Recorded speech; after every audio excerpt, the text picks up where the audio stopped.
नमस्कार, स्वागत है आप लोग का फिर से हमारे यूट्यूब चैनल पे। और आज का ये जो मेरा वीडियो है, फाइनली आप लोग का एनएचपीसी का एग्ज़ाम जो था शेड्यूल्ड 29 अक्टूबर को, वो कंप्लीट हो गया है। अब आप लोग जिनका एग्ज़ाम अच्छा नहीं गया है दूसरे एग्ज़ाम की तैयारी में लग गए होंगे, और जिनका एग्ज़ाम ठीक ठाक गया, बहुत अच्छा गया है, वो तो उनको एक्चुअल में एग्ज़ाम देने के बाद हम लोगों को ऑलमोस्ट एहसास हो जाता है कि हमारा रिजल्ट बन रहा है या नहीं बन रहा है।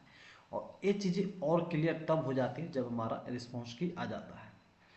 तो जिनका एग्ज़ाम काफ़ी अच्छा गया है, बहुत ही अच्छा गया है, वो लगभग लगभग उनको कंफर्म होगा कि उनका रिजल्ट होना ही है। हालांकि रिस्पॉन्स की तक थोड़ा सा डाउट रहता है, लेकिन सबसे ज़्यादा जो कन्फ्यूजन वाली स्थिति आती है वो उनके साथ आती है जिनका एग्ज़ाम ना ही बहुत अच्छा गया है ना ही बहुत ख़राब गया है। यानी लगभग लगभग आप उतने क्वेश्चन को टैकल किए रहते हैं जितना में रिजल्ट बनना चाहिए। हालांकि आप कंफर्म नहीं होते कि इतना से रिजल्ट जाएगा या इससे ज़्यादा जाएगा या कम जाएगा। यानी वैसे स्टूडेंट जिनका 1-2 मार्क्स से रिजल्ट छूटने वाला होता है या बिल्कुल कट ऑफ के आसपास रहते हैं, सबसे ज़्यादा परेशान वो स्टूडेंट होते हैं एग्ज़ाम देने से लेकर जब तक रिजल्ट नहीं आता है तब तक। तो इस वीडियो को बनाने का पर्पस सिर्फ इतना सा है। सबसे पहले तो आपका आंसर की मैं बात करूं तो 29 अक्टूबर को एग्ज़ाम हुआ, 30 अक्टूबर 31 अक्टूबर का मंथ है। उसके बाद नवंबर 1-2 नवंबर तक आपका आंसर की जारी होने का मोस्ट प्रोबेबली चांसेस है। लेटेस्ट लेटेस्ट आप 3 नवंबर मानिए, 3 नवंबर इवनिंग मैं बात जब भी कर रहा हूँ तो उस डेट को मतलब एक्चुअल में रात्रि 11:59 तक का मतलब टाइमिंग मान के चलिएगा। 3 तारीख तक आपका आंसर की गारंटेड रूप से आपको जारी कर दिया जाएगा। फिर आपका रिस्पांस की के आधार पर कट ऑफ के रिगार्डिंग हम लोग चर्चा अलग से करेंगे कि कितना कट ऑफ जा सकता है एनएचपीसी जेई। लेकिन वो कट ऑफ के रिगार्डिंग चर्चा रिजल्ट आएगा नहीं जब तक एक्चुअल में कट ऑफ कितना जा रहा है ये सभी चीज़ें तो कोई नहीं बता सकता। हाँ, अनुमान के आधार पर रिस्पांस के आने के बाद में हम लोग जो भी रैंक आई क्यू आई इन सभी के डाटा के आधार पे अप्रोक्सीमेट हम लोग कट ऑफ के आसपास जरूर पहुंच जाते हैं, लेकिन एग्जैक्ट कट ऑफ डिफाइन कोई नहीं कर पाता कि इतना ही कट ऑफ गया। हाँ, लेकिन किनका रिजल्ट होगा किनका नहीं होगा ये चीज़ें क्लियर हो जाती हैं।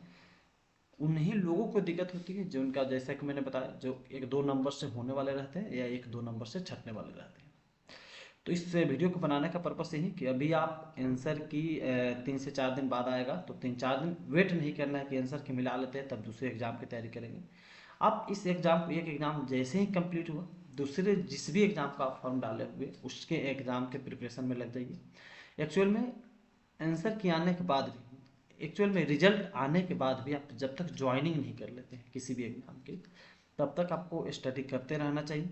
एक बार आप किसी एग्ज़ाम को क्वालिफाई कर लेते हैं, उसके बाद ज्वाइनिंग कर लेते हैं, फर्स्ट सैलरी आपके हाथ में आ जाए, फिर आप आराम से निश्चिंत होकर सोचिए कि आप जो जॉब, जिस जॉब में आ गए हैं वो आपके लिए फिजिबल है, आप उस जॉब में खुश हैं, तो आप फिर बाकी अपना ज़िंदगी उसी जॉब में गुजार सकते हैं। बाकी आपको तब भी लग रहा है कि नहीं मैं इससे और बेटर डिजर्व करता हूँ, तो उसके बाद भी आपको स्टडी तो जीवन में प्रयत्न चलने वाली चीज़ें हैं।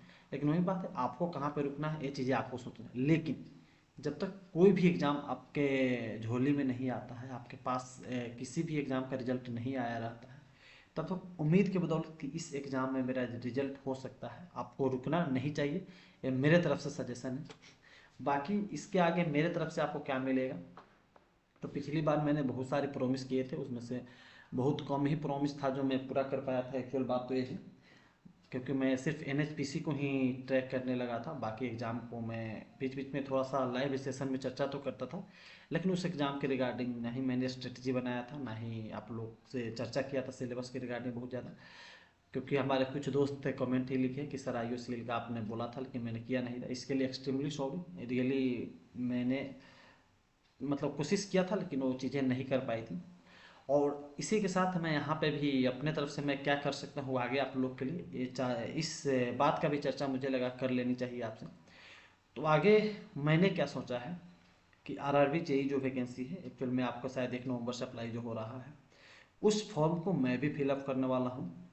बोर्ड कौन सा तो थोड़ा सा मैं एक बार उसके नोटिफिकेशन को उसके सीट वाइज देख लेता हूँ कि क्या है सिचुएशन है, कहाँ पे अप्लाई करने से ठीक रहेगा।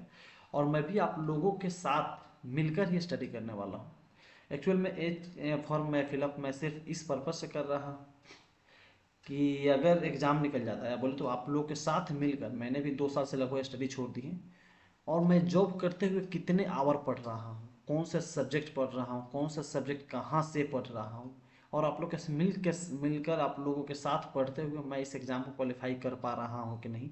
आफ्टर 8 आवर जॉब, यानी जॉब 8 घंटा करने के बावजूद जो टाइम बच रहा है, उस टाइम में बचे टाइम में मैं कितने आवर पढ़ रहा हूँ, ताकि आपको इससे मोटिवेशन ये मिलेगा कि मैं अगर 8 घंटे जॉब करने के बाद भी 5 से 6 घंटे मैं कोशिश करूंगा डेली पढ़ने का, चूँकि फॉर्म डाल रहा हूँ अपने आप को जज करने के लिए। तो एग्ज़ाम नहीं निकलेगा तब मेरे पास ऑलरेडी जॉब है, तो उससे बहुत ज़्यादा मुझे फ़र्क नहीं पड़ेगा, लेकिन मेरे मेंटल स्थिति में कहीं ना कहीं ये चीज़ें दिमाग में आ जाएंगी कि तुमसे बोलते ज़्यादा हो करते कम हो। तो एक्चुअली अपने आप को जज करने के लिए, तो जब मैं फॉर्म फिलअप कर रहा हूँ तो इसका मतलब ये नहीं कि उस एग्ज़ाम को मैं सीरियसली नहीं लेके करूँगा। यही पर्पस है कि मैं यूट्यूब पे बातें बोल कर उस चीज़ का मैं खुद भी तैयारी करने वाला हूँ, आप लोगों के साथ डेली शेयर भी करने वाला हूँ चीज़ें। तो आप लोग अगर चाहते हैं मेरे साथ मिलकर पढ़ना तो कमेंट करके बताइए। मैं डेली लाइव आकर कितने मैंने क्या पढ़ा, क्या चीज़ें कहाँ से पढ़ी, आज मैंने कितने आवर पढ़ा, वो सभी चीज़ें मैं आप लोगों के साथ डेली लाइव आके चर्चा करूँगा, या बोले तो शॉर्ट वीडियो में बताऊँगा। और ऐसा महसूस हुआ मुझे तो मैं लाइव वीडियो को करके ही मैं सामने बैठ के ही पढ़ूँगा, क्योंकि बहुत बार व्यूज पाने के लिए, या बोले तो आप लोग को गलत मोटिवेशन देने के लिए बहुत से चीज़ें, बहुत सारे लोग गलत भी करते हैं। मतलब कि ऐसा आप सोच सकते हैं कि मैं जॉब करने के बाद 5 आवर पढ़ रहा हूँ, लेकिन आपके मन में ये आ सकती है कि मैं अपना इज्जत रेस्पेक्ट बनाने के लिए आपसे झूठ बोल रहा हूँ। तो ऐसा सिचुएशन जिस दिन भी एहसास हुआ तो मैं लैपटॉप को या मोबाइल को लाइव बिल्कुल सामने रख के भी मैं स्टडी करूँगा, और आप लोग के सामने आप लोग देखेंगे कि मैं 8 घंटे जॉब करने के बाद भी 5 से 6 घंटे अपने आप पे कैसे यहाँ पे दे पा रहा हूँ। तो आरआरबी जेई स्पेशली मैं टारगेट करने वाला हूँ अभी से लेकर आरआरबी जेई के सीबीटी फर्स्ट और सीबीटी टू एग्जाम तक के लिए, क्योंकि मैं भी उस चीज़ की तैयारी करूँगा। इसके अलावा साइड साइड से जो भी इलेक्ट्रिकल के एग्जाम रहेंगे आपके लिए, उसका सूचना आपको मिलते रहेंगे। बाकी टारगेट की मैं बात करूँ तो आरआरबी जेई का स्पेशली टारगेट हम लोग करके यहाँ से चलेंगे। और आप लोग भी अगर चाहते हैं मेरे साथ मिलकर आरआरबी जेई की तैयारी करना तो आप कमेंट करके बताएं। और आप चाहते हैं कि मैं कितने आवर पढ़ रहा हूँ, कौन सा सोर्सेज कहाँ से फॉलो कर रहा हूँ, उसका एक शॉर्ट वीडियो या लाइव में आके बताऊँ, या बिल्कुल लैपटॉप लाइव सामने लाइव रख के मैं पढ़ाई करूँ, तो जो भी आप बोलेंगे मैं उसके अकॉर्डिंग करूँगा। सिर्फ इस बात को प्रूफ करने के लिए कि आप लोगों को लगता है कि 6 घंटे 7 घंटे आप फुल टाइम आप जब स्टडी करें तो 6 घंटे 7 घंटे पढ़ के आपको लगता है कि काफ़ी पढ़ लिए, तो मैं इस चीज़ को आपको बताना चाह रहा हूँ कि 6 घंटे 7 घंटे पढ़ाई करने से काम आपका नहीं चलने वाला है।